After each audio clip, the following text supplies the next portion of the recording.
Assalamualaikum warahmatullahi wabarakatuh. Perkenalkan, nama saya Rosidatul Ulum dari program studi PIAUD Universitas Kyai Haji Ahmad Muzaki Syah. Di sini saya akan mempresentasikan mata kuliah studi hadis yang membahas tentang pembagian hadis berdasarkan sumbernya. Seperti yang telah saya jelaskan di video kemarin, pengertian hadis yaitu perkataan, perbuatan, atau diamnya Nabi Muhammad SAW. Nah, di sini hadis dibagi menjadi dua kategori, yaitu hadis qudsi dan hadis nabawi.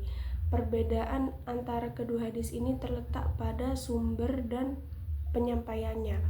Kalau hadis qudsi itu lafadznya berasal dari Nabi Muhammad SAW, namun maknanya berasal dari Allah Subhanahu wa Ta'ala.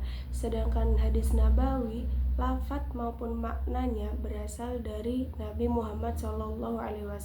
Baik, yang pertama yaitu pengertian hadis qudsi. Secara etimologis, kata qudsi berasal dari bahasa Arab yaitu al-Qudus, yang artinya itu suci, yang menunjukkan bahwa hadis ini memiliki hubungan langsung dengan kesucian firman Allah Subhanahu wa Ta'ala. Sedangkan secara terminologis, hadis qudsi adalah hadis yang disandarkan kepada Nabi Muhammad SAW, yang mana isi dan maknanya berasal dari Allah Subhanahu wa Ta'ala, tetapi redaksinya atau lafadznya berasal dari Nabi Muhammad SAW itu sendiri. Jadi dengan kata lain, Allah menyampaikan makna kepada Nabi Muhammad SAW melalui wahyu selain Al-Quran.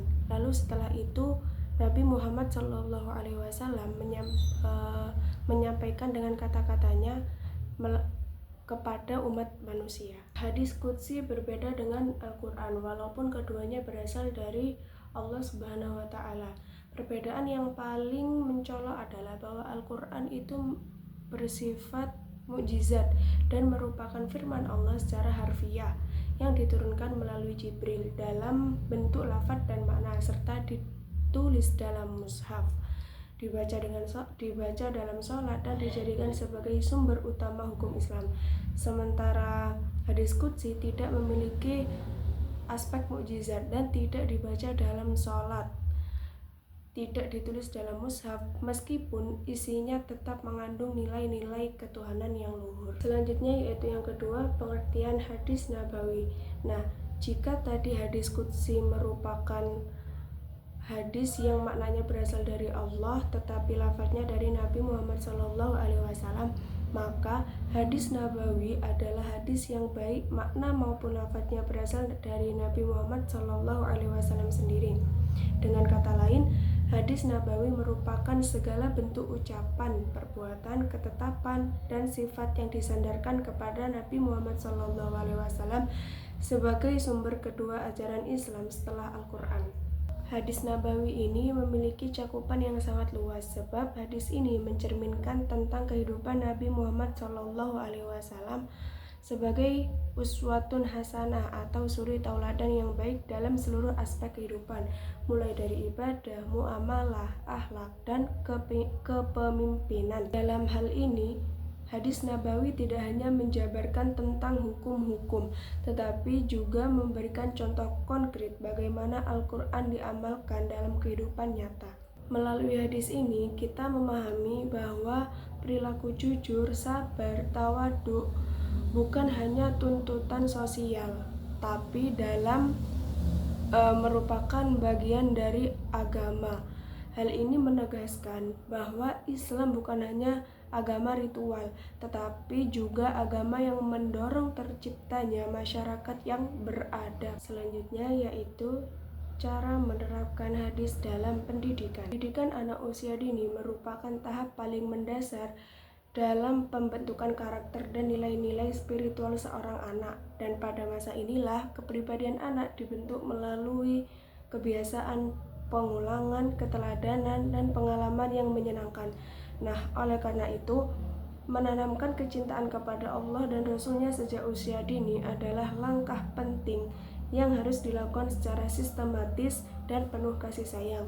Salah satu pendekatan yang sangat efektif adalah melalui pengajaran hadis, yaitu hadis qudsi dan hadis nabawi secara kontekstual dan menyenangkan. Jadi karena hadis qudsi ini mengandung pesan langsung dari Allah kepada hambanya melalui perantara Nabi Muhammad SAW, seorang guru bisa menerapkannya dengan cara membuat lagu sederhana dengan lirik seperti Allah itu sayang, Allah itu cinta, yang diselingi kalimat hadis. Jadi ini bisa memperkuat makna hadis di dalam ingatan anak sesuai dengan prinsip pembelajaran usia dini yang mengandalkan pengulangan dan suasana positif. Kalau hadis qudsi lebih menggambarkan sifat Allah, jadi hadis nabawi lebih menggambarkan perilaku dan keteladanan Rasulullah SAW.